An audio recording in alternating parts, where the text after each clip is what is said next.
"He's my son, but not my wife's," said the Marquis as he gave the baby to the young village woman. "Before we begin this beautiful period romance story, tell me in the comments where you're listening from. I love knowing where you're joining me from." Rain fell in sheets over the Tuscan hills, turning the vineyards into silver ghosts. The road to Montieri lay almost deserted, except for one carriage struggling against the storm. The horses snorted, hooves sinking into mud, until the driver pulled hard on the reins before a small stone cottage at the edge of the village. The door opened a crack. A young woman stepped out, holding a lantern that trembled in her hand. "Who goes there?" she called. Her voice wavered between caution and pity. The carriage door swung open. A tall man descended, his cloak soaked, his boots heavy with mud. He held something close to his chest, something small and crying. The lantern light caught his face for an instant. Pale, drawn, noble. "Forgive me," he said, his breath uneven.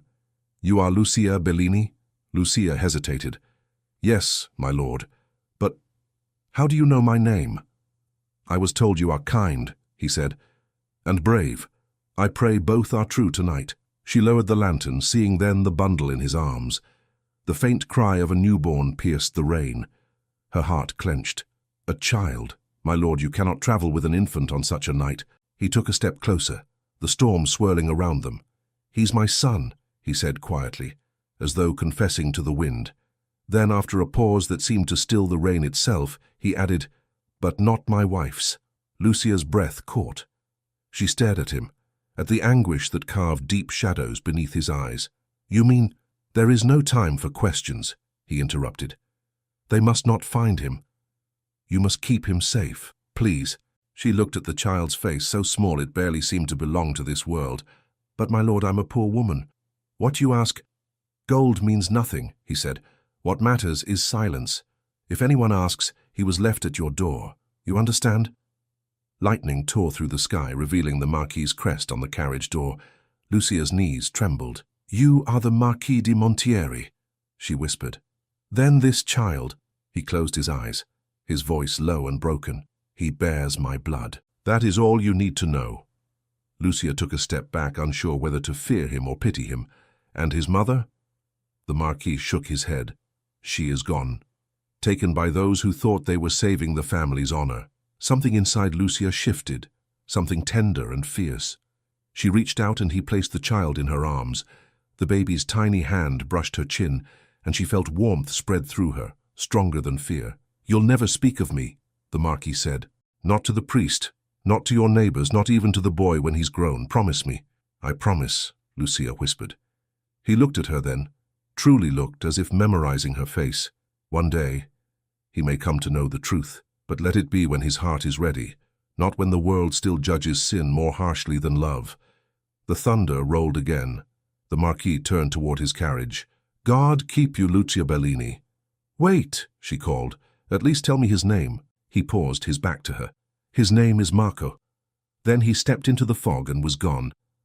Lucia stood there for a long moment, the rain washing down her face. The baby stirred in her arms, his cries softening into sighs. She carried him inside, lit a single candle and wrapped him in a wool blanket by the fire. "Marco," she whispered, testing the name as if it might vanish. "You poor little soul. What have they done to you?" He opened his eyes, dark, calm, watchful. A strange peace came over her. She could not explain it, but she felt as though the child had chosen her, not the other way around. She dried his tiny hands, murmuring lullabies her mother once sang. Outside, the storm began to fade, leaving only the steady drip from the eaves. By dawn, the cottage smelled of milk and ashes. Lucia sat in the chair by the hearth, the baby sleeping against her shoulder. She had not slept at all. Her neighbor, old Signora Palma, knocked on the window. "Lucia, are you alive in there? The river nearly rose to your doorstep." Lucia hid the child beneath a quilt and opened the door just enough to show her face. "I'm fine, Signora," the roof held. "Strange night for visitors," the old woman said, peering past her shoulder. "I thought I saw a carriage go by." Lucia forced a smile. "Only lightning. It made the shadows move." The woman nodded, unconvinced, and left, muttering about omens. Lucia closed the door, her hands shaking. The promise to the Marquis already weighed on her like a chain. She turned back to Marco, who slept as if born to peace. "You'll be safe," she said. "I'll make sure of it." Hours passed. The storm clouds lifted, revealing the golden hills drenched in morning light. Lucia cleaned the cottage, warmed milk, and prepared to visit the church for Sunday Mass. She would have to face the village sooner or later. Before leaving, she wrapped Marco in a basket lined with cloth and covered him lightly. "No one must see you yet," she whispered. The path to the church wound through the vineyards, still glistening with dew. The bells were already ringing when she arrived. Villagers greeted her politely but distantly, as they always had since she lived alone. Father Tommaso smiled from the steps. "Lucia, it's good to see you. You missed the harvest blessing." "I was unwell, Father," she replied, lowering her eyes. He nodded kindly. "Come after Mass, then. I have something for you. A loaf from the convent, and perhaps we'll talk." During the service, Lucia's thoughts wandered. The Marquis's voice echoed in her mind. They must not find him. Every time she closed her eyes, she saw his face, pale and desperate. What kind of life had driven a man of such rank to beg a village woman for mercy? When the congregation stood for prayer, she thought she heard a baby's cry, soft, familiar. But it was only her imagination. Still, she hurried home the moment Mass ended. The cottage was quiet when she arrived, too quiet. Her heart raced as she dropped the basket and rushed inside. The quilt had slipped aside, and Marco's eyes blinked up at her, calm as ever. Relief flooded her, and she sank to her knees, laughing and crying at once. "Don't frighten me like that, little one," she said. "You'll give me grey hair before my time." She spent the rest of the day caring for him, humming, pretending life could still be ordinary. Yet when night fell, the promise began to twist inside her. How long could she keep such a secret? She thought of the Marquis's wife, the Grand Countess Isabella, whose pride was known across the province. If the child was not hers, then whose could it be? And what would happen if she ever learned? Lucia pushed the thought away and fed Marco. His eyes followed her every move, curious and unafraid. "You're not meant for fear," she murmured. "You'll grow strong, won't you, and wise. Maybe you'll never need to know who your father was." The candle burned low. She laid him in the cradle she had used for her younger brother years ago, back when life was simpler. Sitting by the window, she watched the moon rise above the fields. Outside, a dog barked, then another, then silence. Lucia frowned. The hairs on her arms rose. She stood, listening. The sound came again. Hooves on the road. Not hurried this time, but deliberate, steady. A single rider. Her breath caught. The Marquis? Had he returned? She opened the door a little, the cold air brushing her face. The moonlight showed nothing but mist. The hoofbeats stopped near her gate. She waited, heart pounding, but no one came. Finally, she heard the rider turn back toward the main road. A folded sheet of paper fluttered down into the mud by the fence. She hesitated, then ran to pick it up. The wax seal glimmered faintly under the moon, the crest of Montieri. Her fingers trembled as she carried it inside. She wanted to open it, yet feared what it might say. Instead, she placed it beside the cradle and whispered, "Tomorrow. I'll read it tomorrow." Sleep would not come easily. Every creak of the cottage made her start. She dreamed of a castle filled with mirrors, each one showing a different version of herself. The seamstress, the sinner, the mother. When morning arrived, pale and cold, she unsealed the letter. The words were short, written in a hurried hand. "He lives, and for that you have my eternal gratitude. Keep him hidden. I will protect you from afar. No signature, no directions, only a small gold medallion tied with thread, engraved with a lion and crown." Lucia pressed it to her chest.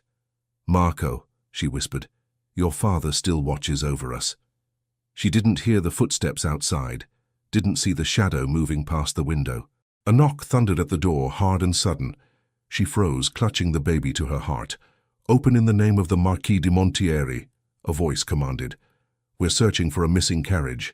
The Marquis was last seen on this road." Lucia's breath stopped. The letter slipped from her hand. The pounding came again, louder. "Open the door!"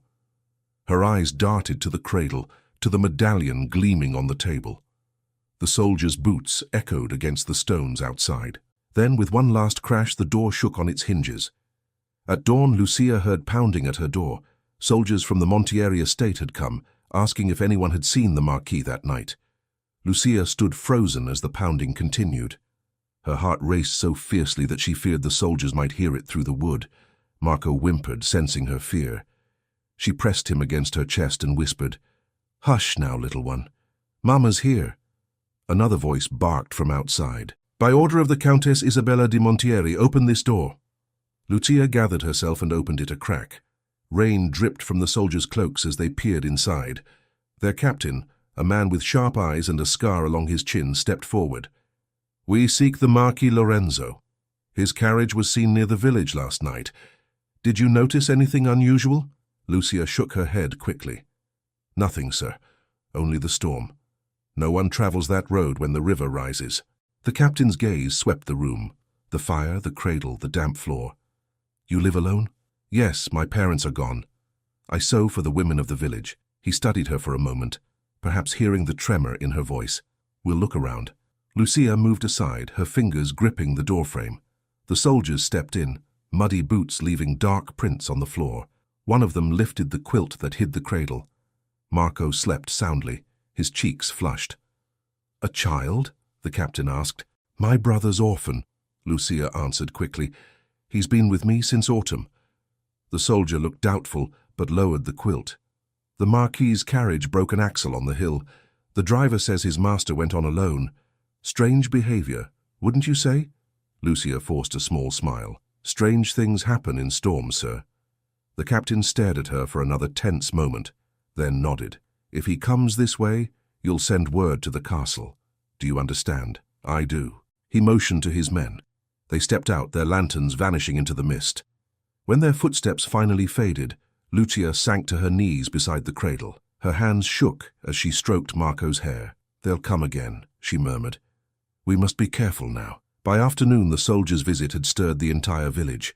People whispered at the well, in the square outside the chapel. By sunset, every house had its own version of the tale. Some said the Marquis had been attacked by thieves, others that he had fled from his wife. When Lucia went to buy bread, the baker's wife stared too long at the bundle in her arms. "Such a fine blanket for a poor woman's child," the woman remarked. Lucia smiled tightly. "A gift from my cousin in Siena." The woman's eyes narrowed. "A kind cousin indeed." Lucia left without another word, her cheeks burning.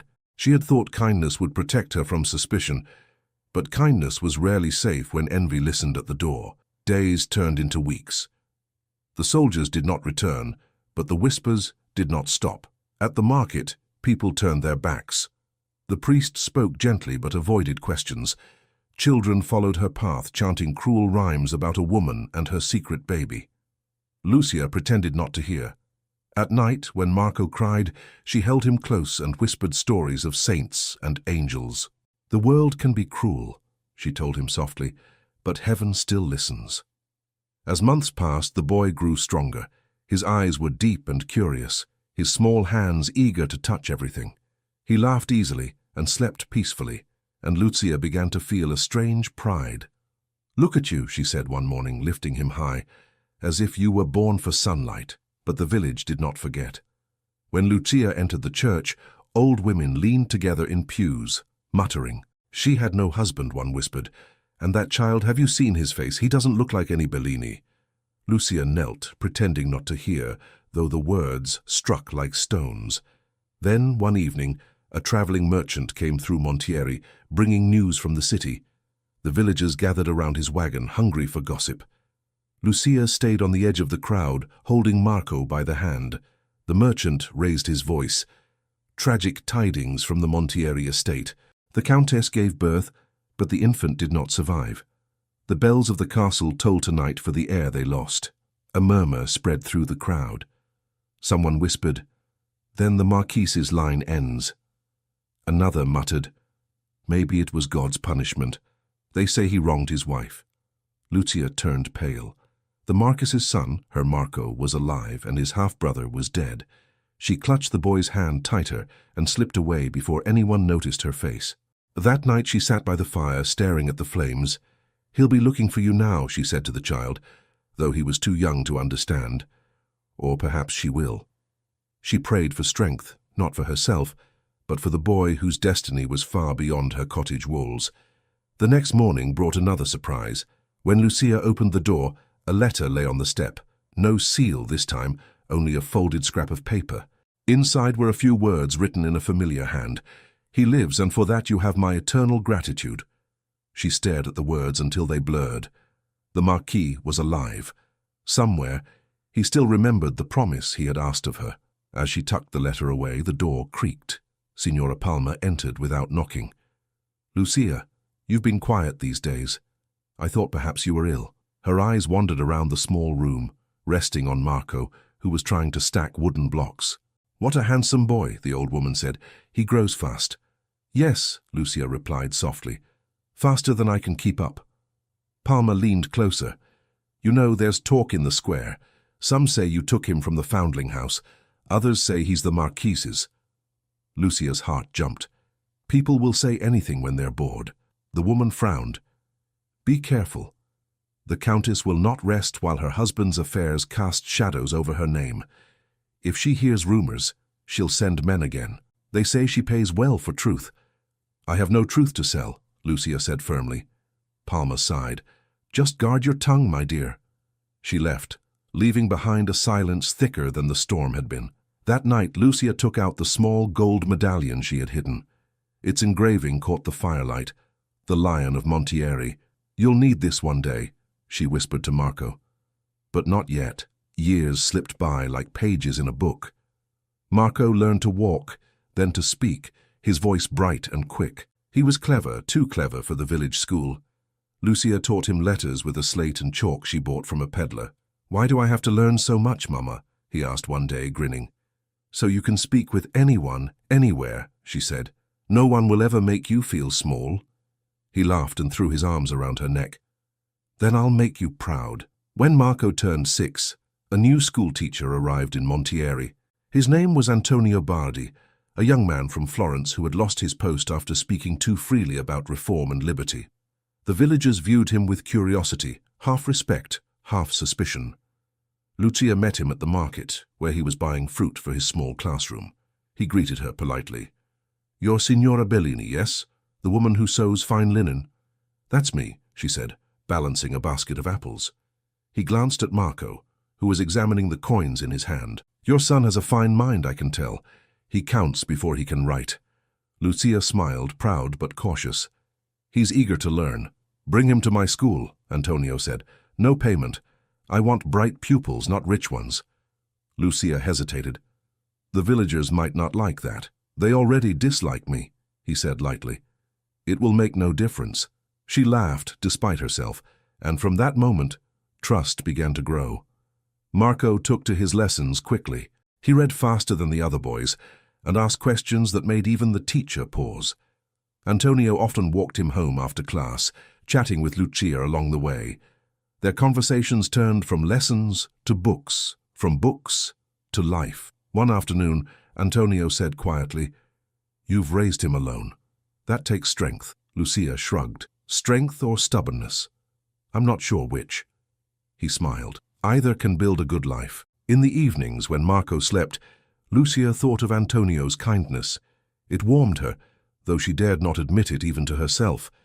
She had promised the Marquis silence, and love was a luxury silence could not afford. Yet peace never lasted long in Montieri.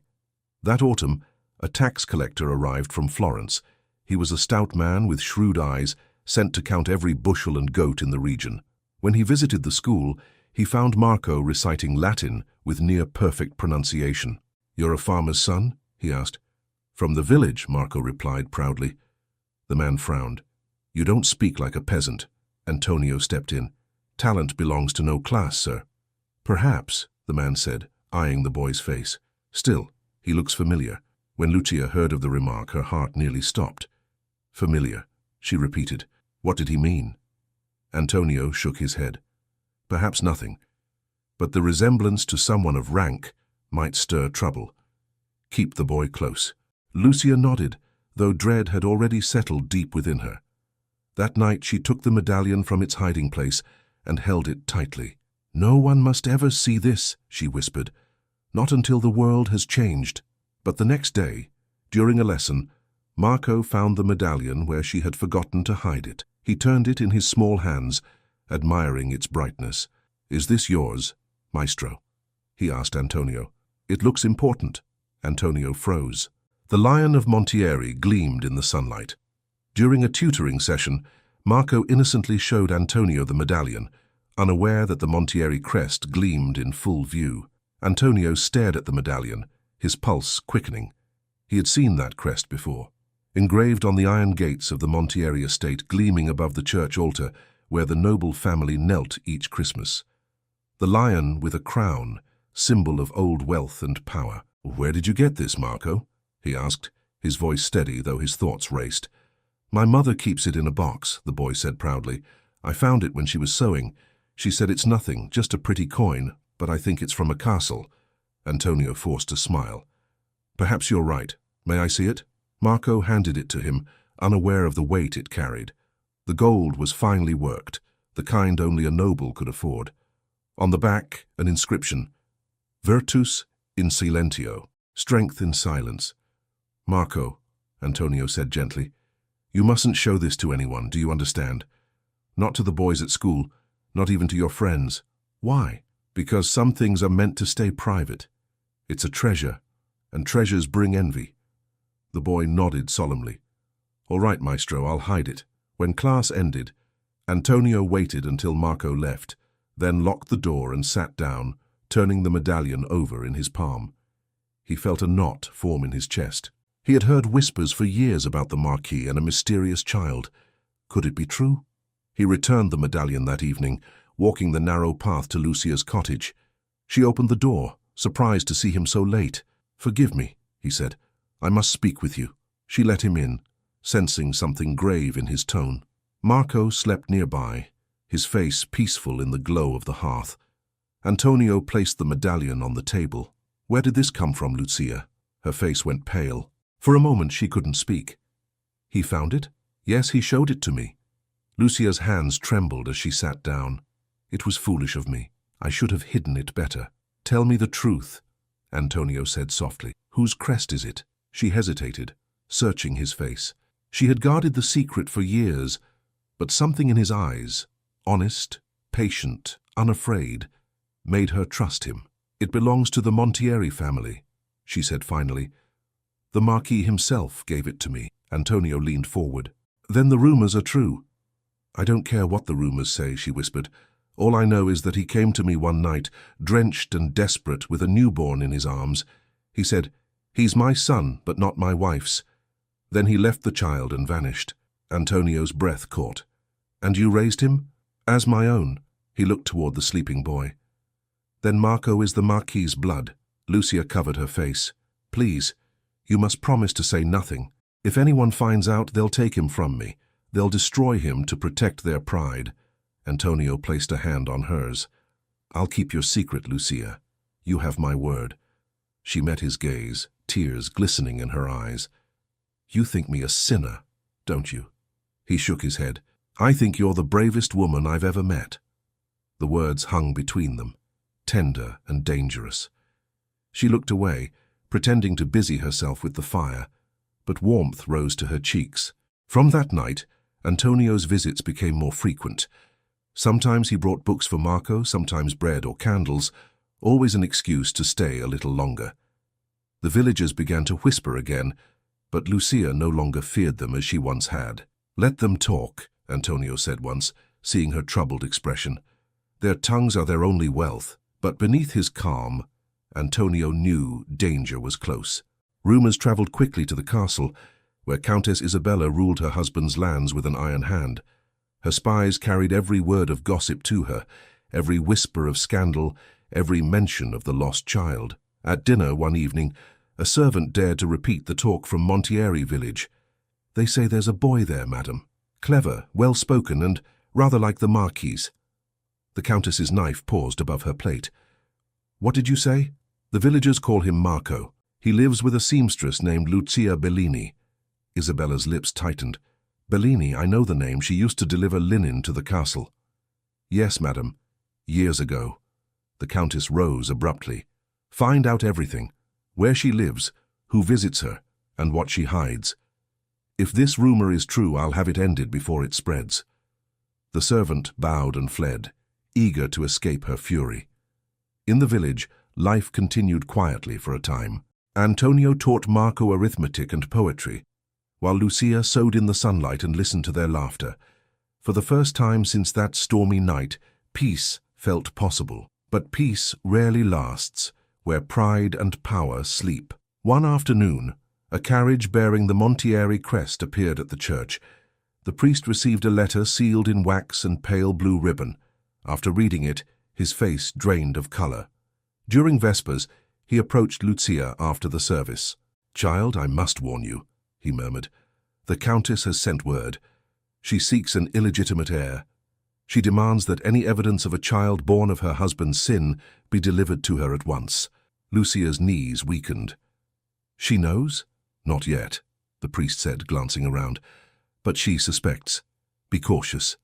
These walls have ears." That night, Lucia could not sleep.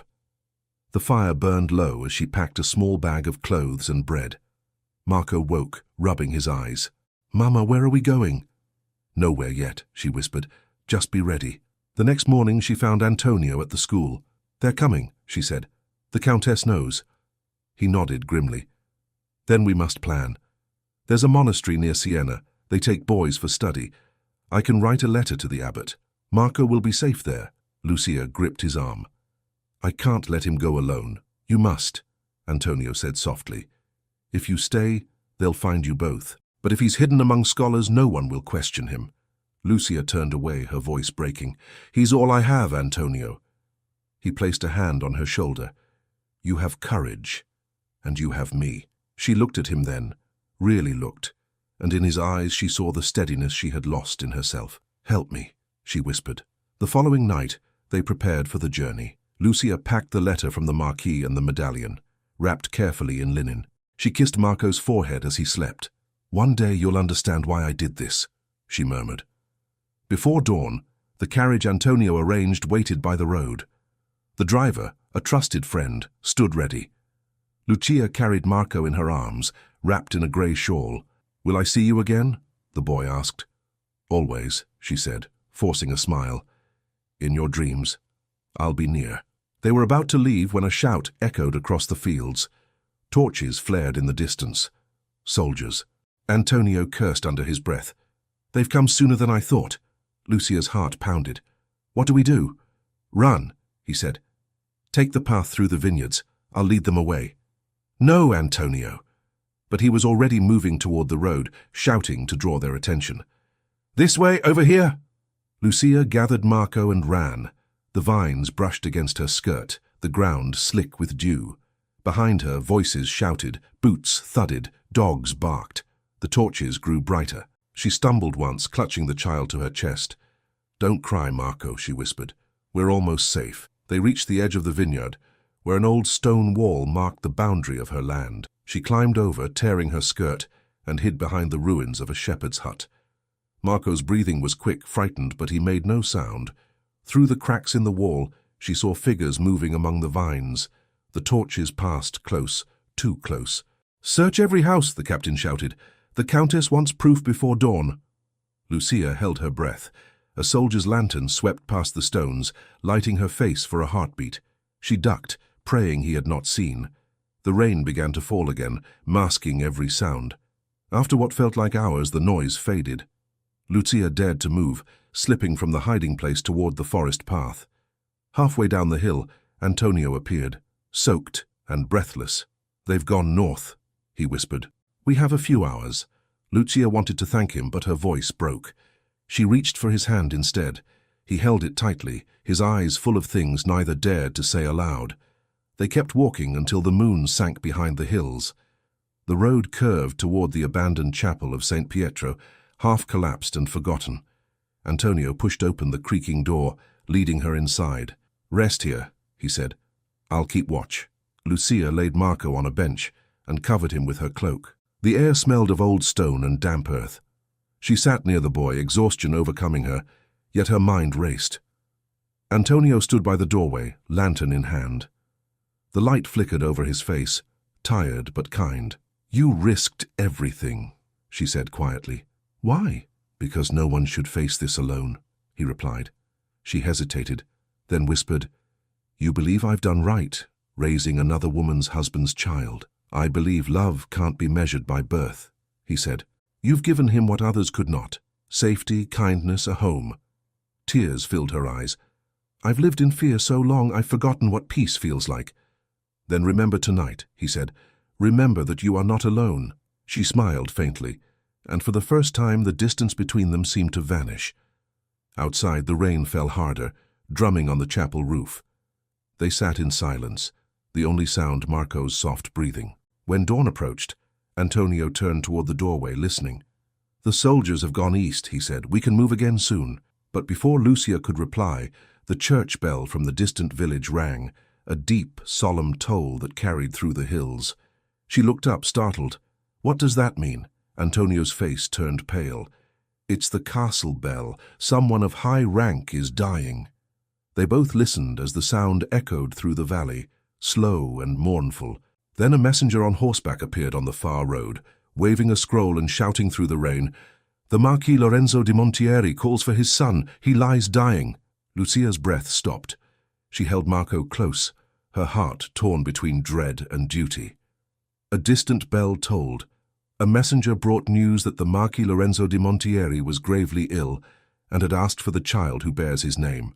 Lucia sat in the dim chapel, her heart pounding at the messenger's cry. The sound of the bell still echoed through the hills, heavy and relentless, like fate itself demanding an answer. Antonio stepped closer, rain dripping from his hair. You heard him, he said quietly. The Marquis is dying. Lucia clutched Marco tighter. He's calling for his son, she whispered. For my boy. Antonio nodded. He must have confessed. Perhaps his conscience can't bear the secret any longer. Lucia's eyes filled with confusion and fear. If I take Marco to him, the Countess will know. She'll destroy us both. Maybe, Antonio said, but if you stay silent, the Marquis dies with the truth unspoken. What if he means to set things right? She turned to the small window where dawn broke pale over the fields. He trusted me to keep the boy hidden, to protect him. How can I betray that trust now? Antonio's voice softened. He didn't ask you to hide him forever. He asked you to keep him safe. There's a difference. Lucia stared at Marco. The child slept peacefully, unaware of the world that sought to claim him. If I go, she said slowly, I might lose him. Antonio looked at her, steady and calm. If you don't, he'll grow up never knowing who he is. For a long moment, Lucia said nothing. Then she stood, gathering her courage like a cloak. We'll go, she decided, but not alone. Antonio nodded. I'll come with you. They set out that morning, walking the narrow road that led to the Montieri estate. The rain had stopped, but the sky remained grey, the air heavy with waiting. Marco rode on Antonio's shoulders, laughing whenever a bird darted from the hedges. Lucia watched him and prayed silently that his laughter would not be the last she ever heard. By the time they reached the castle gates, evening had fallen. 2 guards blocked the entrance, their armor dull with mist. Lucia stepped forward, her voice trembling but firm. Tell the Countess that Lucia Bellini has come. The Marquis sent for his son. The guards exchanged uneasy glances. One of them disappeared through the gates. Minutes passed before he returned. You may enter, he said, though his tone held no welcome.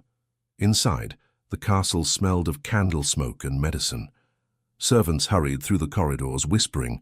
Lucia followed the sound of low voices until they reached a large room where the Marquis lay on a high bed, his face drawn and pale as linen. He turned his head at the sound of footsteps. When he saw Marco, his eyes filled with tears. My boy, he murmured, his voice barely a breath. You brought him. Lucia knelt beside the bed, bowing her head. I came because you called, my lord. The Marquis reached out a trembling hand, resting it on the child's hair. I've done you wrong, Lucia. I gave you my sin and called it a favor. Yet you gave that sin a soul and made it pure. Lucia could barely speak. I did only what any mother would. No, he whispered. You did what his true mother could not. You gave him life. He turned to Antonio, who stood quietly by the door. You're the teacher. You know truth when you see it. Bear witness for him. The boy is mine. My lord, Antonio said gently.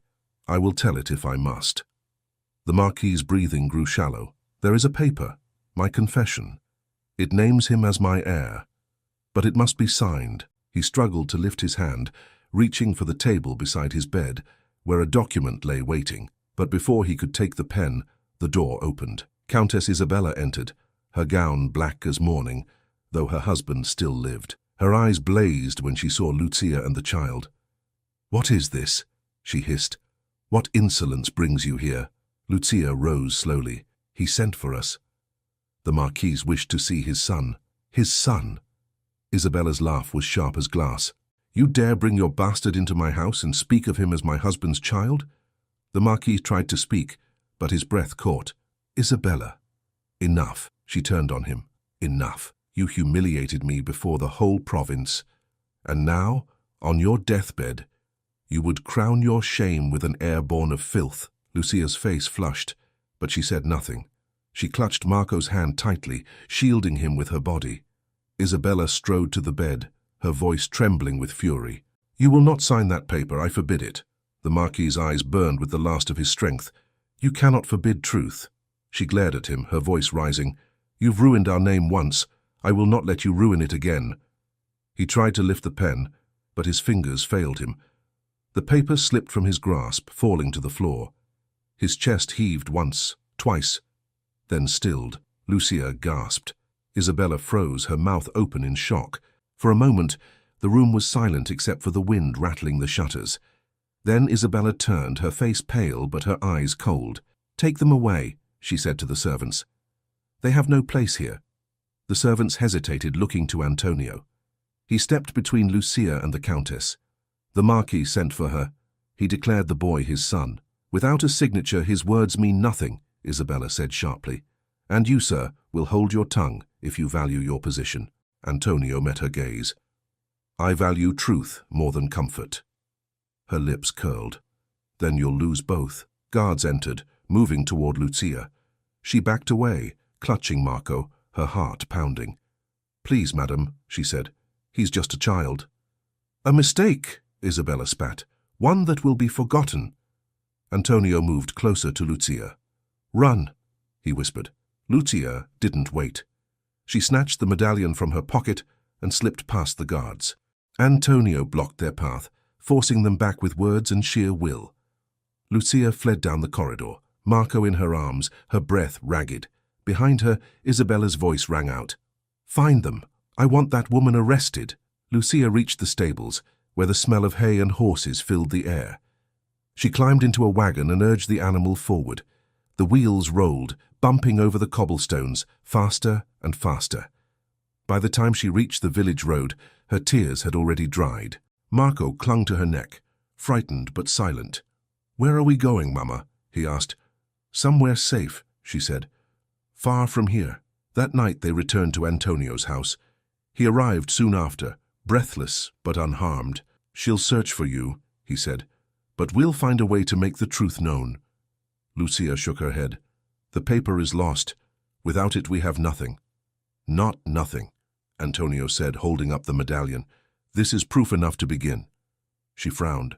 "Proof of what?" "Of lineage," he said, "and I know where to find a witness. The priest who baptized Marco. He may remember something." Lucia grasped his hand. "You would stand against her for me?" "For you," he said softly. "And for him." They left before dawn to speak with Father Tommaso, who listened in silence as Lucia told everything. When she finished, the old priest sighed. "I remember that night," he said. "The Marquis came in secret, cloaked and trembling. He made me swear to record no name, but I baptized the child myself." Lucia's eyes filled with hope. "Then you can tell the court?" "If truth demands it," the priest said. "But beware, the Countess has power, and power does not yield easily." Antonio nodded. "We'll face her. The people will hear the truth even if the law pretends deafness." The priest blessed them both, but his voice trembled. "Go carefully. The Countess's wrath is a storm, and storms break what stands in their way." When they stepped outside, the morning sun was bright but cold. Lucia held Marco's hand, feeling strength return to her limbs. "I won't hide any more," she said. "Let her do her worst." But her resolve was soon tested. The next day, soldiers arrived in Montieri with a proclamation sealed in blue wax. The herald read it aloud in the square. By command of Countess Isabella di Montieri, all persons harboring or aiding the woman Lucia Bellini and the child called Marco are guilty of fraud and defamation of the noble house. Gasps rippled through the crowd. Some turned away in fear, others whispered prayers. Antonio stepped forward, his voice clear and strong. Then I, Antonio Bardi, stand guilty too. For I believe the child is rightful blood of Montieri, and no law can erase that truth. The herald scowled. Then you'll answer before the magistrate. Gladly, Antonio replied. Let him hear our witness and judge for himself. Lucia watched him, her heart full of fear and gratitude. The road ahead was dark, but she was no longer walking it alone. As the soldiers prepared to escort them to the city for trial, Marco clung to her hand. "Mamma, will they hurt us?" "No, my love," she said, forcing a calm she did not feel. "They'll listen. The truth will protect us." Antonio met her eyes. "And if truth fails, we will not." They were taken toward the city under the grey sky, surrounded by silence and the sound of distant bells. As Lucia looked back at the fading hills of Montieri, she felt both fear and strange peace, like a woman walking through the last shadow before dawn. As Lucia gathered her shawl to leave the magistrate's hall, the Countess's steward stepped forward and produced the Marquis's medallion, proof that could either condemn or save them. Lucia froze when she saw the medallion gleaming in the steward's hand. The small piece of gold, once hidden under her roof, now shone like a trap. The magistrate's chamber was silent, except for the creak of the steward's boots, as he stepped forward and placed it on the table before them. "This," he said solemnly, "was found among the possessions of the accused. It bears the crest of House Montieri." The magistrate, a stout man with tired eyes, examined it. "And you claim this proves the child's noble birth?" The Countess, standing tall and still, smiled coldly. "It proves theft and deceit. My husband's medallion was stolen the night he disappeared from the castle. The woman before you, this seamstress, kept it to lend false weight to her lies." Lucia felt Antonio's hand tighten around hers. She looked at the magistrate, trying to find her voice. "My lord, the Marquis himself gave it to me, the night he brought me the child. He asked me to protect him." The Countess gave a sharp laugh. "A likely story. My husband was a man of honor. He would never place a bastard in the care of a peasant." Antonio stepped forward. "I was there when she told the truth.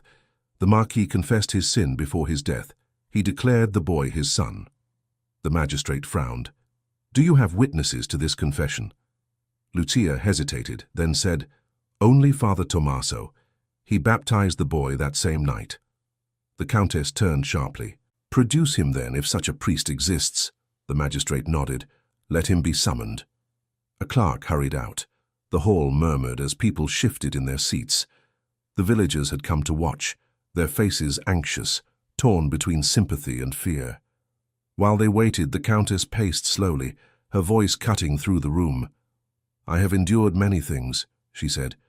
"Whispers about my husband's faithfulness, tales of a village woman favored by fortune. But this attempt to usurp my house's honor will end today." Lucia looked at her, trembling but resolute. "My lady, I never wished harm to you or your name. I only kept the promise your husband made me swear, to protect the boy." "Protect him?" Isabella's eyes flashed. "You mean to profit from him? You've taught him to speak above his place, to dream beyond his blood." Antonio spoke before Lucia could answer. "The boy's heart is nobler than the titles you guard, madam. If the Marquis's blood runs in his veins, it only proves that virtue can grow even in exile." Gasps rippled through the crowd. The magistrate struck his gavel. "Enough. The priest will speak for truth, not emotion." The doors opened then, and Father Tommaso entered, leaning on his cane. His robe was damp from rain, his face pale but composed. He bowed slightly to the magistrate. "Father," said the magistrate, "you are called to witness. Did you baptize a child under the Marquis's command?" The priest nodded slowly. "I did." The Countess stiffened. "Impossible." Tommaso continued, his voice trembling but clear. "One night, many years ago, the Marquis came to me in secrecy. He brought a woman, weary and frightened, carrying a newborn. He asked me to baptize the child quietly, without record. I agreed, for the man's sorrow moved me. I gave the boy the name Marco. The magistrate leaned forward. "And you saw this woman again?" "Yes," said the priest, turning toward Lucia. "She is the same." Lucia's eyes filled with tears. The hall stirred again. The countess's voice rose. "You lie! My husband would not conspire with a priest behind my back." Tommaso's gaze met hers. "He did, my lady, for he feared your wrath more than God's judgment." The magistrate rapped the gavel again, silencing the uproar. "We have heard both sides. The evidence is strong that the child may indeed be the Marquis's blood."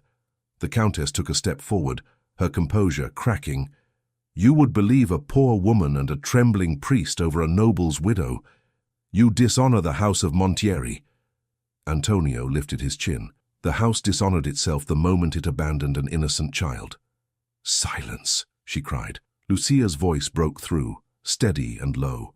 "You have everything: wealth, land, respect.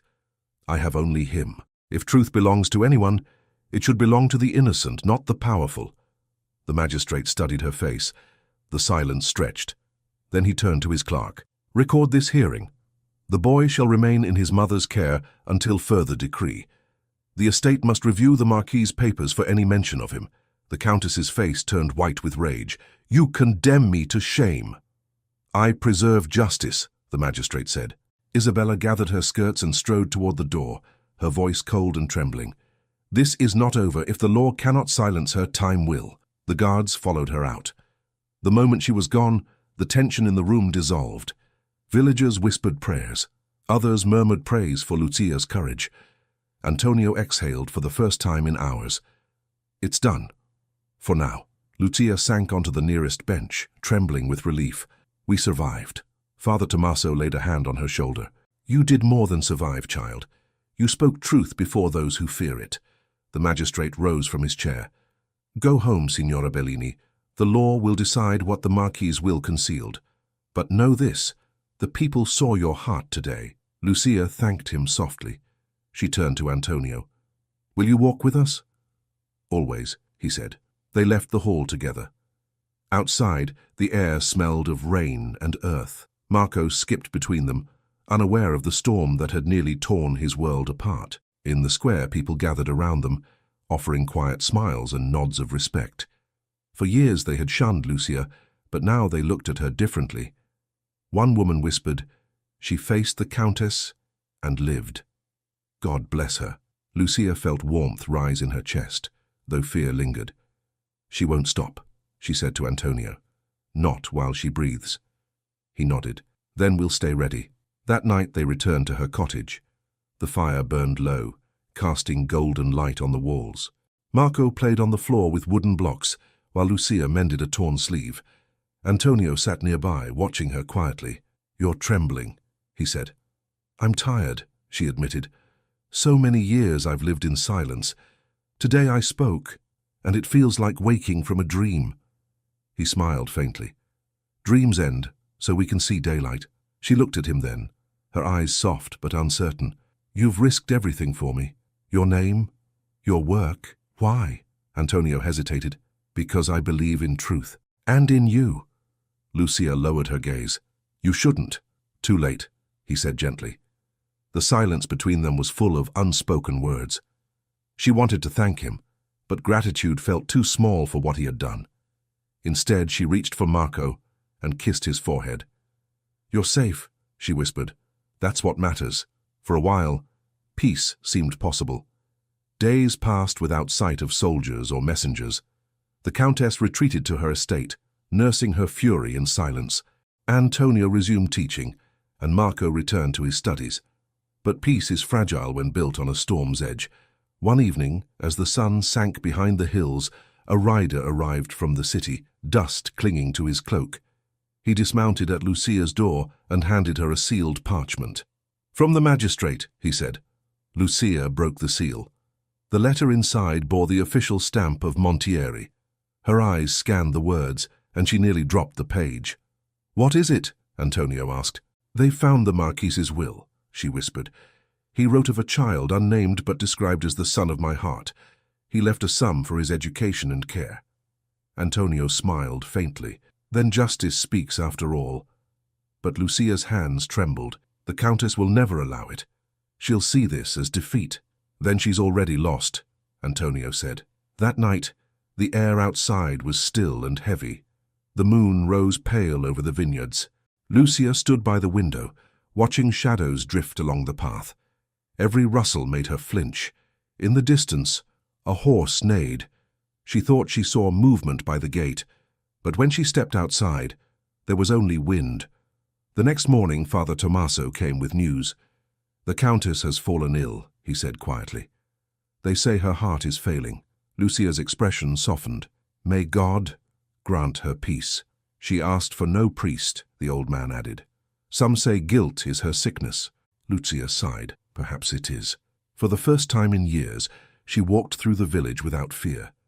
Children waved at Marco, calling him Little Scholar. The baker's wife offered bread with a smile instead of a whisper. Still, Lucia could not shake the feeling that fate was not done with them. When she reached the square, she saw a messenger from Siena posting a notice on the church door. It bore the royal seal. Antonio read it aloud. By order of the regional court, the estate of Montieri shall review all claims of inheritance. Those with rightful testimony must appear within 7 days. Lucia met his gaze. We must go. He nodded. And this time, we'll go as we are. Not hiding, not begging. As truth itself, she took a deep breath. The journey to Siena would be long, but she no longer feared the road. Marco's small hand slipped into hers, and Antonio walked beside them. As they turned toward the path that led out of Montieri, the sky cleared for the first time in weeks. Sunlight broke through the clouds, warm and bright on the vineyards. Lucia lifted her face to it, feeling the promise of something new, something like freedom. But just as they reached the ridge overlooking the valley, a figure stepped out from behind a tree, dressed in dark riding clothes, eyes cold and unblinking. It was the Countess's steward, and in his hand he held the parchment that bore the Marquis' seal. He bowed slightly and said, "The Countess sends her regards. She wishes to settle this matter, personally." Lucia stepped back, pulling Marco close. Antonio moved in front of them instinctively, his jaw tightening as the steward approached.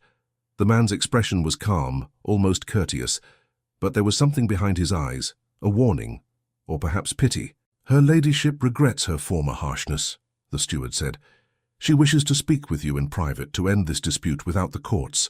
The Countess is ill, and does not wish her name dragged through further scandal." Antonio's eyes narrowed. "Ill or not, she's never sought peace before. Why now?" The steward lowered his gaze. "Because she fears death, signor, and the weight of what the Marquis confessed before he died." "Will you deny a dying woman the chance to set things right?" Lucia's heart pounded. "If I go, how do I know I'll return?" "I give you my word," said the steward. "You and the child will be safe. The Countess wishes only to speak." Antonio shook his head. "Her word is worth less than the ink on her seals. You're not going alone, Lucia." The steward hesitated, then nodded. "The Countess said you might insist on bringing your protector." "Very well. But the child must come too. She wants to see him." Lucia's breath caught. "To see him. She said she must," the steward replied quietly. "Before it's too late." Antonio glanced at Lucia. It could be a trap. She nodded, but her voice was steady. "Even so, I must go. If she truly means to end this, then Marco deserves to be known." The journey to the castle was silent. The road wound through fields washed in pale light. The vineyards glistened from the morning dew, and every sound, the creak of the cart, the cry of a bird, seemed louder in the quiet. When the castle gates opened, Lucia felt the same chill she had felt years ago when the Marquis first appeared at her door. The steward led them inside, through corridors dimly lit by oil lamps. The scent of herbs and candle wax filled the air. In a grand chamber, Countess Isabella sat by a window, her once proud figure frail beneath a shawl. The years had softened her face, but not her eyes. They still gleamed with a sharpness that time could not dull. "So," she said, her voice thin but clear. "You've come." Lucia bowed slightly. "You sent for us, my lady." The Countess looked at Marco, who stood half-hidden behind Antonio. For a long time she said nothing. Then she gestured to a chair. "Bring the boy closer. I want to see what sin looks like when it grows." Antonio started forward. "My lady—" "Let her," Lucia whispered. She led Marco forward, her hand on his shoulder. The Countess studied him closely. "How old are you?" "10, my lady," the boy answered politely. She tilted her head, as though the words confirmed something she already knew. "You have your father's eyes," she said softly, "and his quiet defiance." Marco frowned. "Did you know my father?" For a moment pain flickered across her face. "I knew him too well." Then her tone hardened. "Tell me, Lucia Bellini, do you teach him that he's noble? That he has a claim to my house?" Lucia met her gaze. "I teach him only truth, that he was born of love, and that his father cared for him, even from afar." The Countess smiled bitterly. "Love, the word peasants use when they trespass above their place." Antonio stepped forward. "My lady, if you called us here to wound her, then we will leave." But Isabella raised her hand. "Stay. I did not call you here for vengeance. I am dying, and I would leave this world without lies. The will my husband wrote, I destroyed it. It named the boy, though not by name. I burned it the night he breathed his last." Lucia gasped. "Then everything is lost." "No," Isabella said slowly. "What's lost to parchment can still be restored by word. The court will listen to me now because I am dying. I can tell them the truth if I choose." Antonio studied her carefully. "And what do you want in return?" The Countess looked toward the window, where the light flickered on the floor. Silence. "When I'm gone, let the world remember me as I was, the loyal wife, not the jealous one. Swear to me that no one will speak of this again." Lucia hesitated. "If I swear that, Marco will never bear his true name." "Then give him another," said Isabella. "Let him live free of shame and of pride alike. The Montieri lands are cursed by both." Marco looked between them, confused. "Mama, why are we here? Who is she?" Lucia knelt and held his face. "Someone who once loved your father, my dear, and someone who can help us if she wishes." The Countess's lips trembled. "He should not hate me." "He doesn't," Lucia said softly. "He doesn't know how." For a moment the Countess seemed to crumble. Her eyes glistened as she whispered, "I loved Lorenzo once, but he was not mine, not truly. Perhaps that was my punishment." Antonio watched her closely. "Then you mean to set things right?" She nodded weakly. "The magistrate will receive my statement tomorrow. I will declare that my husband acknowledged a son before his death. The boy will not bear the title, but his rights to inheritance will be honored. That is all I can give." Lucia's eyes filled with tears. "That is more than I dared hope for." "Do not thank me," Isabella murmured. "I do this for him, not for you. And for peace. Mine, not yours." The room fell silent. Outside, thunder rumbled far away. The Countess sank back in her chair, breathing with effort. Lucia stepped forward, her voice trembling. "My lady, would you like to bless him before we go?" The Countess hesitated, then nodded. Marco approached, uncertain but obedient. She touched his hair with a shaking hand. "Be wiser than your father," she whispered, "and kinder than I have been." He smiled shyly. "Thank you, my lady." When they left the castle, the air felt heavy but clean. Lucia walked in silence, holding Marco's hand while Antonio walked beside her. "She'll keep her word," he said quietly. "You saw it in her face." "I did," Lucia replied, "but I also saw regret. It's a heavy thing to carry." "She's carried worse," Antonio said. "Now it's done." For the first time in years, Lucia felt a strange calm settle over her. The clouds that had hung above her life seemed to thin. She looked at Antonio and said, "You've stood by me when no one else would. I owe you more than I can repay." He shook his head. "You owe me nothing. Perhaps it's I who owe you. You've reminded me why truth matters." That night, they returned home. The cottage glowed with the warmth of the fire, and Marco soon fell asleep on the rug, his hand clutching the wooden horse Antonio had carved for him. Lucia watched the flames dance and whispered, "Do you think he'll remember all this?" Antonio smiled faintly. "He'll remember the love. The rest will fade like rain on the fields." She turned to him, her heart full. "When the court settles everything, what then? What will you do?" "I'll stay," he said simply. "If you'll have me here." Lucia looked away, blushing slightly. "You would trade Florence for Montieri. I'd trade silence for peace," he said. "And I find both when I'm near you." She wanted to answer, but the words tangled in her throat. Instead, she smiled, a quiet, uncertain smile, and poured him a cup of wine. For several weeks the village lived in a hush. The Countess's health declined, but no word came from the castle. Then one morning a messenger arrived, bearing the seal of the magistrate. Lucia's hands trembled as she broke it open. It was a copy of the Countess's final statement, sealed with her own ring. It declared Marco to be the Marquis's natural son and granted him a modest inheritance to be managed by Lucia until his majority. Antonio read it aloud, his voice steady but full of feeling. She kept her word. Lucia pressed her hand to her mouth. "Then it's over." "Not over," Antonio said.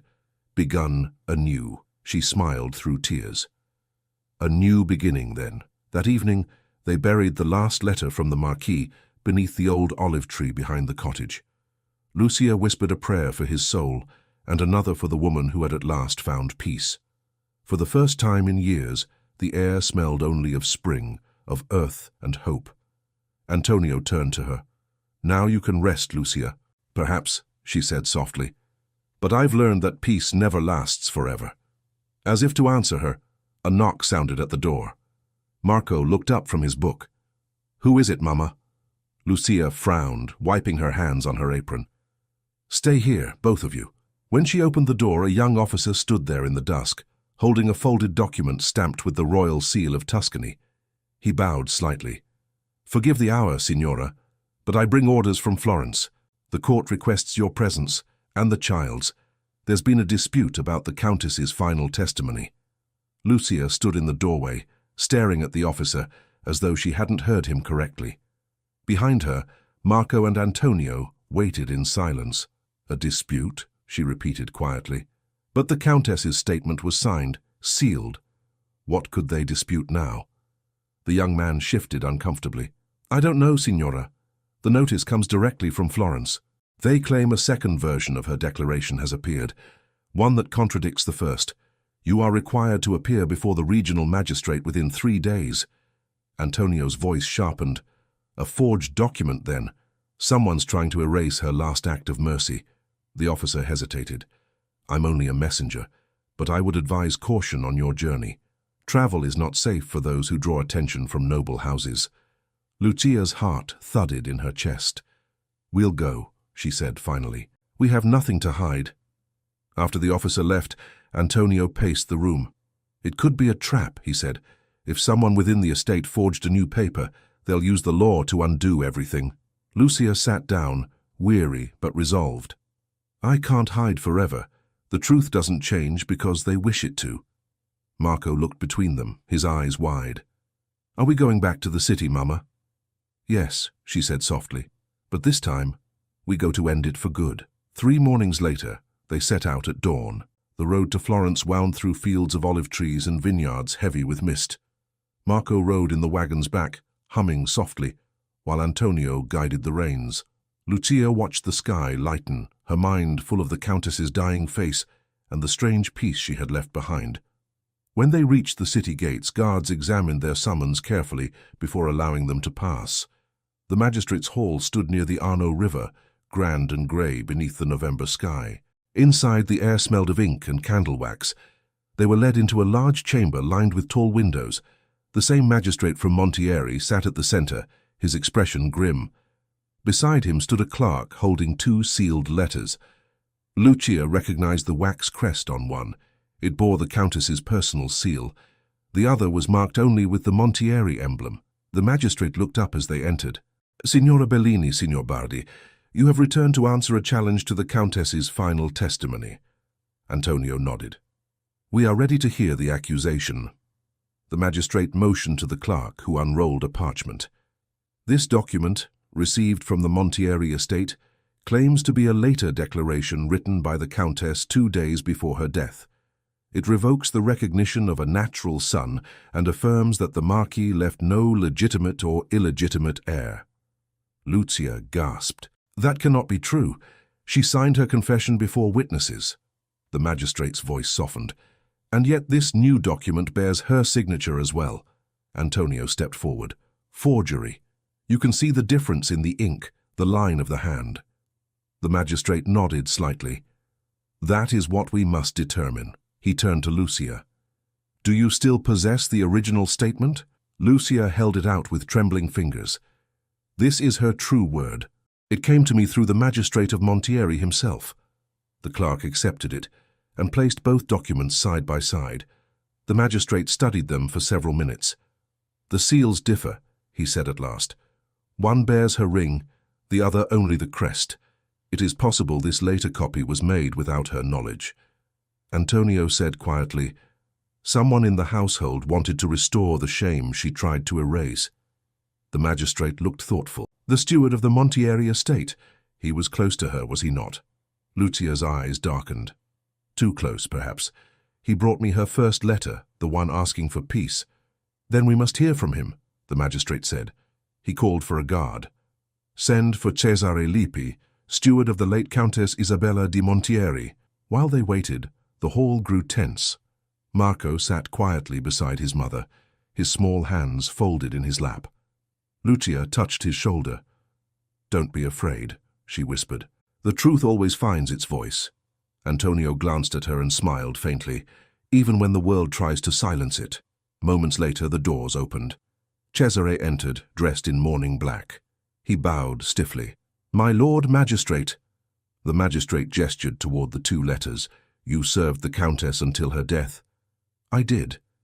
Did she dictate either of these documents in your presence? The steward's eyes flicked to Lucia. I saw her sign one paper, he said slowly. She asked me to seal it, though she was weak. I do not know which this is. Antonio stepped closer. You don't know? You carried the first to us yourself.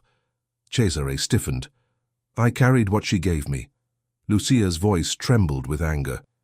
And after she died, you forged another. The steward's face flushed. I would not dare. The magistrate's tone sharpened. You will answer truthfully. Did anyone else have access to her seal after her death? Cesare hesitated. Perhaps the physician. He oversaw her belongings before burial, and her nephew, Count Vitale, arrived 2 days after she passed. Antonio frowned. She had a nephew? Yes, the steward said reluctantly. A distant relative from Pisa. He inherits the estate by law if the child is discredited. Lucia's heart sank. So he had reason to destroy her word. The magistrate sighed. It seems likely. Yet without proof, I cannot convict him. Antonio said firmly, then summon him. Let him face her handwriting. The magistrate nodded to a guard. Bring Count Vitale Montieri. The wait was long. Afternoon light slanted through the windows, turning the marble floor gold. Lucia sat motionless, Marco resting against her side. Antonio paced slowly, thinking. At last, the Count entered. He was a man of 30, tall with sharp features and a cold smile. You sent for me, my lord. The magistrate gestured to the papers. 2 documents bear your aunt's seal. We must know which is genuine. Vitale gave a polite nod. I can save you the trouble. The later document is authentic. I found it among her things.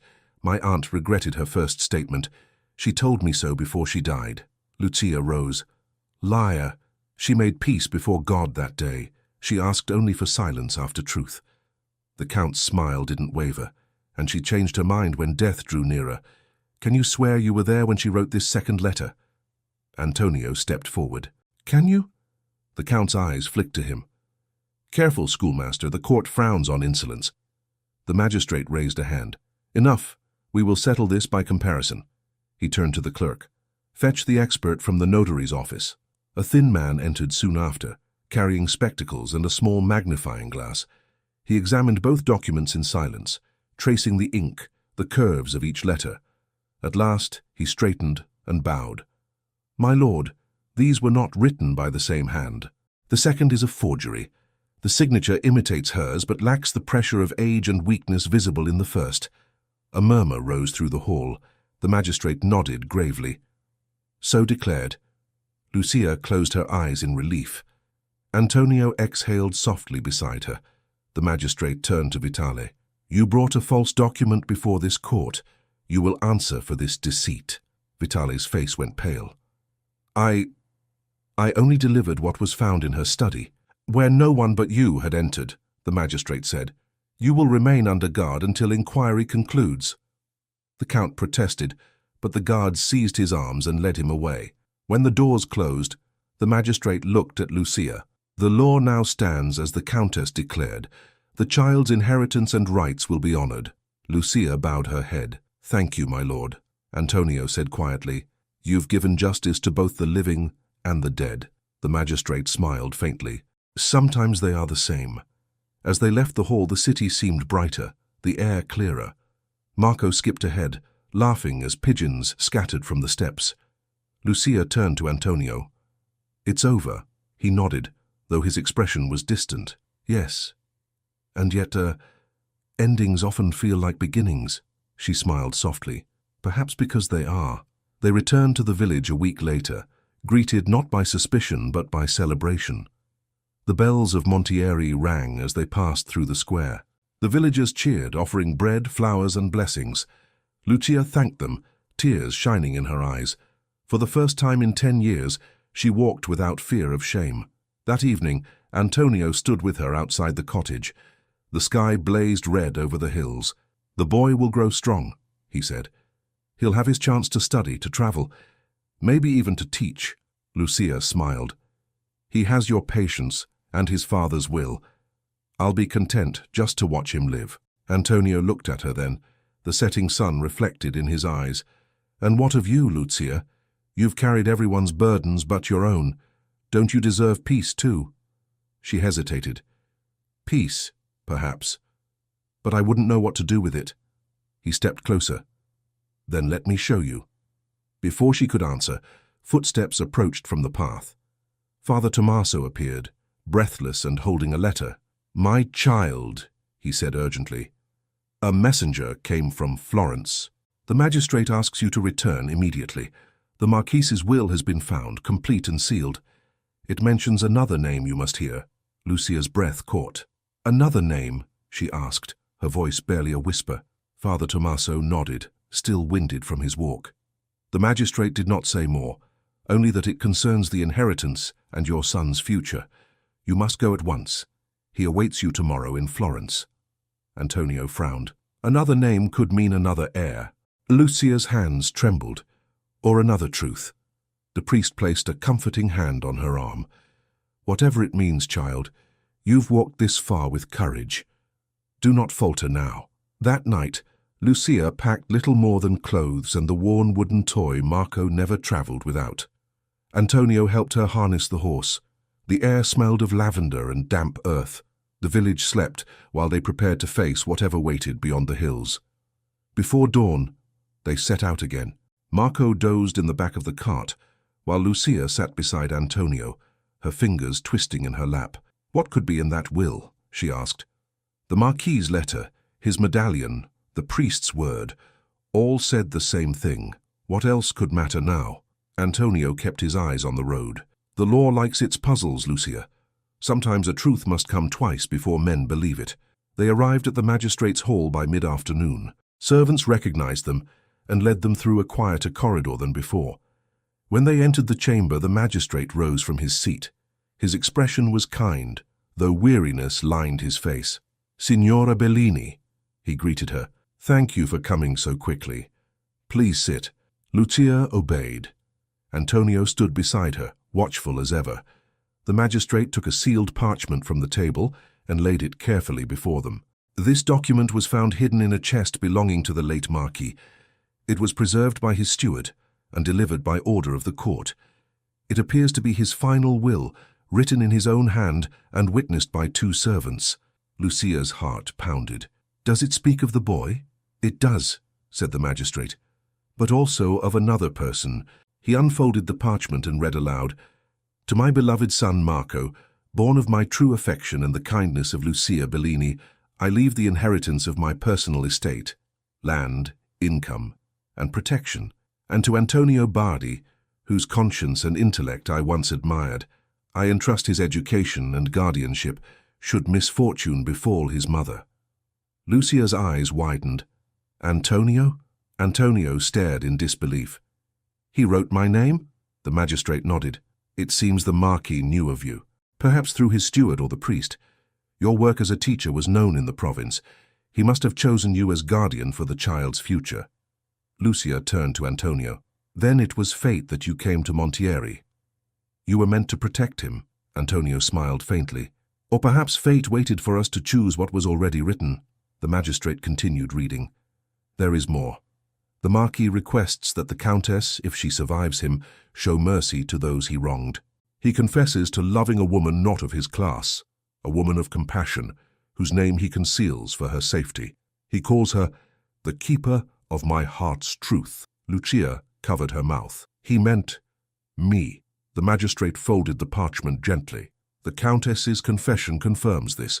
Together they leave no doubt. The inheritance is yours to manage until Marco's maturity. His status as heir to the Marquis's private fortune is hereby recognized under Florentine law. Lucia exhaled slowly, tears brimming. Then at last it's finished. Almost, said the magistrate. The court must seal the will before witnesses. I have summoned the village priest to verify the Marquis's handwriting. Once done, the estate shall release funds for the boy's schooling and the preservation of your property. Antonio bowed slightly. You have been just, my lord. The magistrate smiled. Justice sometimes moves with slow feet, but it does arrive. After signing their names, Lucia stepped out into the courtyard. The sun was bright, the air heavy with the scent of olives and stone. Marco ran to her and threw his arms around her waist. Mama, are we free now? Lucia knelt, pressing his cheek against hers. Yes, my love, free and safe. Antonio watched them quietly, his heart tightening with something deeper than joy. When Lucia rose, their eyes met, and for a moment words seemed unnecessary. They spent the night in a small inn near the river. Lucia could not sleep. She sat by the window watching the reflections of lanterns on the water. Antonio joined her after a while, carrying a candle. You should rest, he said gently. I can't. Every time I close my eyes, I see the Marquis's face. I hear his voice saying, keep him safe. I wonder if I've done enough. You've done everything, Antonio said, more than anyone else could. She looked at him, her eyes soft. And why did you stay, Antonio? You could have left when the scandal began. You owed me nothing. He hesitated, then said quietly, because you gave me something I didn't know I needed. Purpose. I thought teaching was my life. Then I met you, and I learned what courage looks like. Lucia felt her throat tighten. You speak as if courage and fear walk together.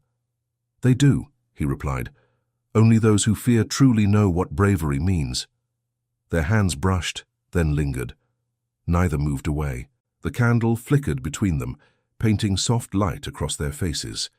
Outside, the wind carried the faint toll of a distant bell, slow, solemn, yet peaceful. The next morning they returned to Montieri. The villagers gathered to hear the news. Father Tommaso read aloud the Marquis's will in the square, his voice trembling with joy. When he finished, the people cheered. God bless the boy, someone shouted. And his mother. Lucia smiled through her tears. For the first time she felt no shame in their gaze. That evening, she walked through the vineyards with Antonio. The air was cool and full of the scent of ripening grapes. Marco ran ahead, chasing the first fireflies of summer. He's growing fast, Antonio said. He'll soon outlearn me. Lucia laughed softly. He has your mind. You should see how he argues with his lessons. Even I lose to him now. Antonio smiled. Good. Let him grow strong enough to question everything, even fate. Lucia looked out over the hills. I used to think fate was cruel, but perhaps it's just patient. He studied her profile, the sunlight tracing her hair. Or perhaps it was waiting for you to forgive yourself. She turned to him, surprised. Forgive myself? For loving a man you couldn't have. For raising a child the world called sin. For surviving when you thought you'd broken. Her voice was barely a whisper. And what if I still don't know how? Then let me teach you, he said softly. They stood there for a long moment, the silence tender between them. She didn't pull away this time. Days turned into weeks. The estate's funds arrived, and with them came a quiet stability that Lucia had never known. She repaired the roof, planted new vines, and began teaching the village girls to sew. Marco studied under Antonio, who found new joy in his work. One afternoon, as they were closing the school, a messenger from Siena arrived. He carried a simple envelope addressed to Lucia. She broke the seal and read aloud. By order of the court, the inheritance of the late Marquis Lorenzo di Montieri is hereby confirmed to his natural son, Marco Bellini, under the guardianship of Lucia Bellini and Antonio Bardi. The estate recognizes their stewardship and honors their service to the Montieri name. Antonio grinned. Then it's official. The last shadow is gone. Lucia folded the letter carefully. No, she said softly, smiling. It's only changed shape. Shadows are part of light, after all. That evening, the three of them sat by the fire. Marco drew pictures of castles and vineyards, dreaming aloud of becoming an architect. Lucia watched him, pride glowing in her eyes. Antonio leaned close. He'll build what others only imagine. Lucia smiled. Then he truly is his father's son. The sound of laughter filled the cottage. It was a sound untouched by fear, full of promise and life. But as the fire burned low, there came another knock on the door. Lucia opened it to find a man in a long traveling coat, his face hidden by the brim of his hat. He bowed respectfully. "Forgive the intrusion, signora," he said. "I come from Florence. The magistrate sends urgent word. Before the will is sealed in the royal archive, the court requests that you and your son attend one final hearing to hear a testimony left behind by the Marquis himself." Lucia's hand trembled as she held the folded note. The messenger bowed slightly, waiting in the doorway. "A testimony?" she asked, her voice faint. "From the Marquis himself?" "Yes, signora," the man replied. "It was discovered in a sealed drawer of his private study, locked these many years. The magistrate ordered it opened only after the estate's disputes were settled. You are requested to come within 2 days to hear it read." Antonio stepped forward. "Did they say what kind of testimony?" The messenger shook his head. "Only that it concerns both the woman named Lucia Bellini and her son." Lucia felt the air leave her lungs. "Thank you," she whispered. When the man was gone, silence filled the cottage. The fire crackled softly, throwing golden light over Marco's drawings on the table. Antonio placed a hand on her shoulder. "Do you want to go?" Lucia stared into the flames. "He's been gone so long. What words could he still have for us? Perhaps his last ones," Antonio said gently. She looked at him, her eyes uncertain. "And if those words undo everything?" He smiled faintly. "Truth never undoes what's built on love." 2 mornings later, they set out once again. The road to Florence felt different this time, quieter, softer. The land was green with early summer, and Marco chattered about the fields and the travelers they passed. Lucia tried to smile at his excitement, though her heart tightened with every turn of the wheels.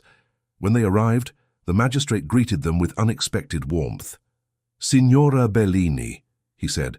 "Signor Bardi, I'm grateful you've come. The Marquis's testimony is unlike any I've seen. It's written not as a legal record but as a confession of the heart." Lucia's voice shook. "Then it's personal." "Deeply," the magistrate replied. "You'll hear it from the notary who transcribed it." They were led into a small room lined with shelves of parchment and leather-bound ledgers. A notary, grey-haired and solemn, sat behind a table with a single sealed envelope before him. He rose as they entered. "By order of the court," he began, "this letter is to be read in the presence of Lucia Bellini and her guardianship circle. It was written by Marquis Lorenzo di Montieri on the eve of his final illness." Lucia reached for Antonio's hand under the table. Marco sat between them, silent but wide-eyed. The notary broke the seal and began to read. "To whom this reaches, and to the woman who once took my sin and turned it into grace, this is my final truth." The notary's voice was calm, but the words filled the room like the echo of a prayer. "When I left that night in the storm, I left behind more than a child. I left behind my peace. My wife knew nothing of the woman I loved, but she knew of my guilt. And in her silence she punished me more than anger could have. Lucia, you must know, she was not the only one who paid the price of my weakness. You did. And for that, I owe you a debt no man can repay." Lucia bowed her head, tears spilling down her cheeks. The notary continued, "I have watched from afar through those who still served me faithfully, and I learned of your kindness, the way you raised him, the way you bore shame and hardship without complaint. You have done what I could not. You gave our son a soul untainted by pride." The notary paused, looking at her. "There is more," he said softly. "I name Marco not only as my heir-in-law, but as the heir to my conscience. Let him remember that the world measures men by birth, but heaven measures them by mercy. Tell him his father was a coward who found courage too late, and that his mother's love redeemed him in death." Lucia covered her mouth. Marco's hand slipped into hers. "Is there more?" Antonio asked quietly. The notary nodded. "One final line." He unfolded the paper again. "To Antonio Bardi, should he still live in Montieri, teach my son not to be like me. Teach him to be like you." The room went still. Antonio lowered his head, unable to speak. When the reading ended, the magistrate said softly, "This testimony will be sealed with the others. It confirms everything that has been declared. There will be no further dispute." Lucia rose slowly, her face pale but serene. "Then his voice can rest." The magistrate nodded. "As can yours, signora." Outside, the bells of the city rang the evening hour. The sound carried through the air like a benediction. They walked toward the river in silence, each step lighter than the last. Marco broke the stillness first. "Mama, what did he mean when he said you turned sin into grace?" Lucia smiled through her tears. "He meant that love can heal what mistakes cannot." Antonio touched the boy's shoulder. "And he meant that you are proof of it." They reached the bridge where the Arno shimmered gold under the fading sun. Lucia leaned on the railing, the wind lifting her hair. "Do you think he's at peace now?" she asked softly. Antonio looked out at the water. "Yes." "Because you forgave him long before he asked." Lucia closed her eyes. "Then maybe I can forgive myself too."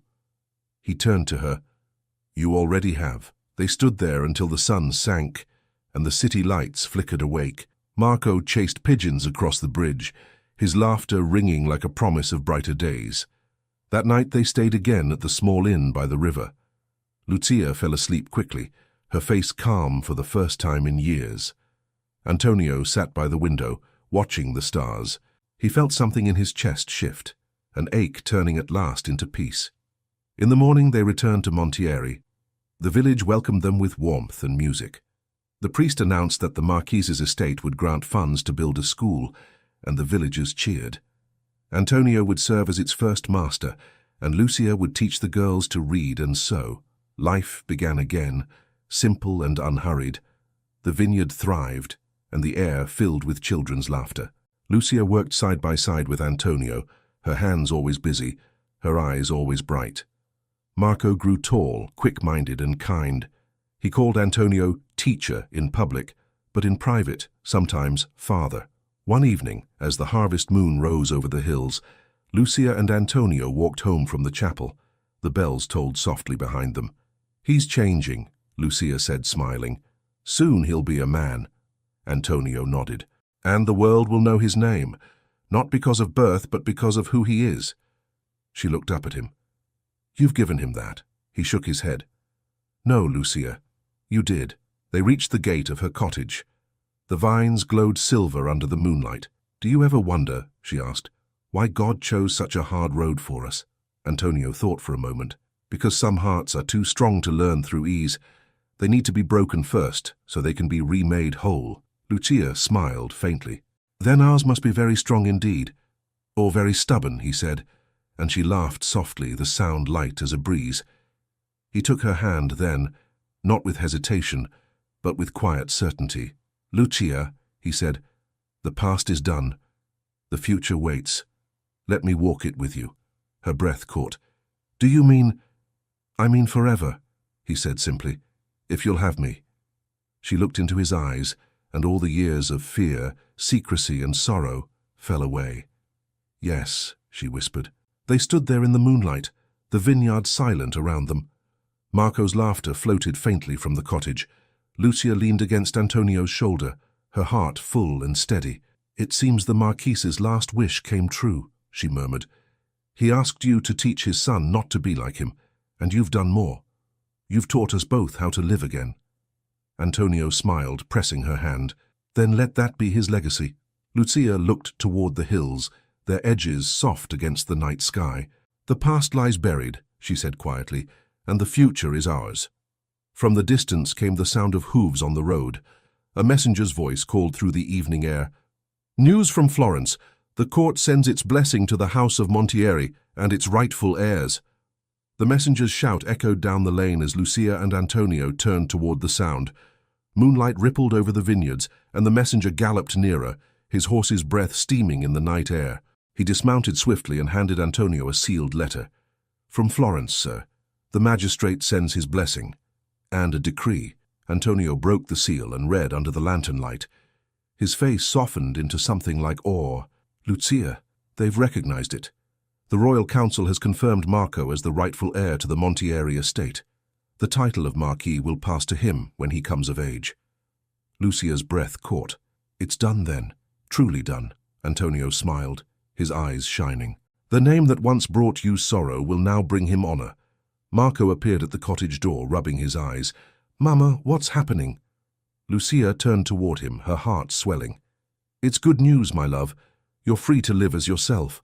No more secrets, no more hiding." The boy blinked, half asleep, then ran to her.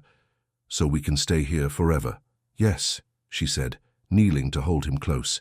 "Here, where your father's spirit walks the hills and your mother's heart found peace." Antonio placed a gentle hand on her shoulder. "The Countess's estate will grant you the land outright. This vineyard will be yours. His father's legacy will rest where it was born. In your hands." Lucia rose slowly, the letter trembling between her fingers. "Then the world has turned at last." The messenger bowed and left them, his horse's hooves fading into the distance. The night grew still again. Fireflies flickered among the vines. Antonio looked at her, his voice low. "Lucia, we've fought so long for truth. What will you fight for now?" She met his gaze. "For life, for what comes after struggle." He smiled. "And what if life asks for love?" She didn't look away. "Then I will give it freely without fear." Antonio took her hands. "Lucia Bellini, I've loved you since the first day I saw you standing in the rain, defying the world with nothing but courage in your eyes. I have waited for the storm to end so I could ask you this. Will you marry me?" Her breath caught. The night seemed to hold its breath too. She looked down, her tears falling onto their joined hands. "All my life I've belonged to silence," she whispered, "to duty, to secrecy, to promises I didn't make but had to keep. If I say yes now, it will be the first promise that is truly mine." Antonio smiled, his voice unsteady with joy. "Then make it yours." She nodded once, firmly. "Yes, I will." He drew her close, and for a moment the years of fear vanished as if they had never been. His hand cupped her face, his thumb brushing away her tears. Their lips met, soft and certain, sealing what had long been written in their hearts. When they parted, Lucia laughed through her tears. "I never thought peace could feel like this." Antonio brushed a strand of hair from her cheek. "Peace always feels like you." Behind them, Marco clapped his hands, grinning from ear to ear. "You're getting married?" Lucia turned, startled. "You heard?" He nodded eagerly. "I heard enough. Can I be there? Can I bring my friends from school?" Antonio laughed. "You'll stand beside us, Marco. The day belongs to you too." The boy's eyes shone. "Then it will be the best day ever." In the weeks that followed, the village prepared for the wedding as if it were a festival. The church bells rang each morning as Lucia walked through the square, greeted by smiles instead of whispers. Women sewed her gown, simple but elegant, and children picked flowers from the hills. Father Tommaso insisted on performing the ceremony himself. "It is not every day," he said proudly, "that love redeems both the humble and the noble at once." Antonio worked tirelessly, arranging benches, painting the chapel doors, trimming vines from the courtyard. The people helped him, laughing and singing as they worked. Lucia spent her days in quiet joy, her heart at peace for the first time. Yet the night before the wedding she couldn't sleep. She sat outside under the stars, her shawl wrapped around her shoulders. Antonio found her there, carrying a lantern. "You should rest," he said softly. "I was remembering," she replied. "The night he came, the Marquis, the storm, the fear, how it all began. If he could see us now, he would be proud," Antonio said. "He'd see that love doesn't die with a man's mistakes." Lucia looked at him, her eyes shining in the lamplight. "And what do you see, Antonio?" He smiled. I see a woman who carried the world's judgment and never let it break her. I see my home." She reached for his hand. "Then stay beside me. Tomorrow, and all the tomorrows after. I will," he said simply. The dawn came bright and clear, the sky painted gold. Bells rang across the valley. The villagers gathered, their voices a joyful hum. Lucia stepped out of her cottage, dressed in white linen trimmed with lace. A wreath of olive leaves crowned her dark hair.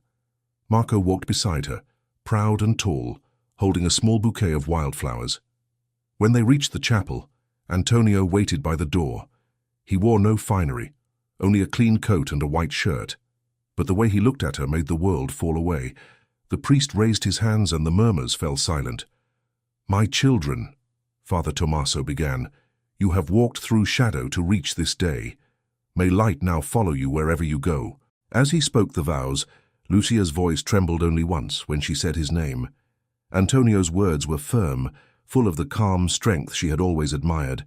When the priest declared them husband and wife, the bells pealed wildly, echoing across the valley. The crowd cheered. Marco threw petals into the air, laughing. Music rose, the simple tune of fiddles and tambourines, filling the square with life. Lucia and Antonio led the procession back to the vineyard, where tables waited under the vines. The villagers feasted and danced until the sun began to sink behind the hills. As the evening light turned golden, Antonio took Lucia's hand. "Come," he said, "I have something to show you." He led her to the edge of the vineyard, where the olive tree stood, the same tree under which she had buried the Marquis's letter. The grass around it was green and full of tiny white flowers. Antonio knelt and uncovered a small wooden box buried beneath the soil. Inside lay the Marquis's medallion, gleaming faintly in the last light of day. Lucia touched it, her fingers trembling. "You kept it? I kept it for this moment," he said. "So you could see what once was shame now shining as a blessing." She smiled, tears in her eyes. "You always find the right words." He stood and placed the medallion around her neck. "Because you've given me the right heart." The music drifted up from the square, soft and distant. Lucia rested her head against his chest. "Do you think he's watching?" she whispered. Antonio looked up at the fading sky. "If love leaves anything behind, he is." They stood there until the first stars appeared. Then they walked back to the celebration hand in hand. The night became a blur of laughter and dancing. The villagers toasted their names, the children played, and the music never stopped. Marco danced between them, his face glowing with pride. When the candles burned low and the guests began to leave, Antonio took Lucia's hand once more. "Let's walk," he said quietly. They slipped away from the crowd, down the vineyard path glowing faintly in the starlight. The air was warm and full of the scent of ripe grapes. Lucia turned to him, her smile soft. "I used to dream of nights like this, quiet, safe, filled with nothing but the sound of the wind." Antonio drew her close. "And now?" "Now," she said, "I don't need to dream anymore." He kissed her then, not with haste or fear, but with the quiet certainty of a man who had waited his whole life to find home. She wrapped her arms around him, her heart full, her spirit free. When they parted, she whispered, "You've given me more than love, Antonio. You've given me my name back." He smiled against her hair. "Then promise me one thing." "What?" "That you'll never let the world make you small again." Lucia looked up at him. "I promise." The wind carried the distant sound of the bells, softer now, almost like laughter. Above them, the stars seemed to shimmer brighter, as if the heavens themselves were blessing the life that had begun from so much pain. They walked back to the cottage where Marco was already asleep by the hearth. The firelight flickered over his face, peaceful and innocent. Lucia stood for a long moment watching him. "He's safe," she said quietly. "Truly safe." Antonio came up behind her, wrapping his arms around her waist. "He has his mother's courage. The world will not break him." She leaned back against him. "And his father's grace." He smiled. "Perhaps a little of both." The flames danced lower, the house warm and still. Lucia turned in his arms, her voice no more than a whisper. "Do you remember what you asked me once? What I would do if life asked for love?" "I remember," he said. She smiled. "Then here is my answer." Her lips met his again, and the years of sorrow, fear, and loneliness melted into something infinite and tender. When the morning came, the hills were golden with light. The vineyard shimmered with dew. Lucia stepped outside, barefoot in the grass, breathing in the sweetness of a world reborn. Antonio followed, wrapping a shawl around her shoulders. Marco's laughter echoed from the garden, where he was chasing butterflies with the dog. Lucia turned to Antonio, her eyes bright. "We've come so far." "Yes," he said softly. "And we have farther still to go." She smiled. "Together, always." They stood there in the sunlight, the vineyard stretching before them, the sound of bells and birds mingling in the warm air. The world, once cruel and closed, had opened its arms at last. Antonio took her hand, lifting it to his lips. "From the day the Marquis placed that child in your arms," he said, "the world began again. Today it belongs to us." Lucia's heart swelled. "Then let us live it fully." And as the wind swept gently across the hills, carrying the scent of harvest and hope, Lucia knew that love, quiet, patient, and steadfast, had finally conquered every sorrow.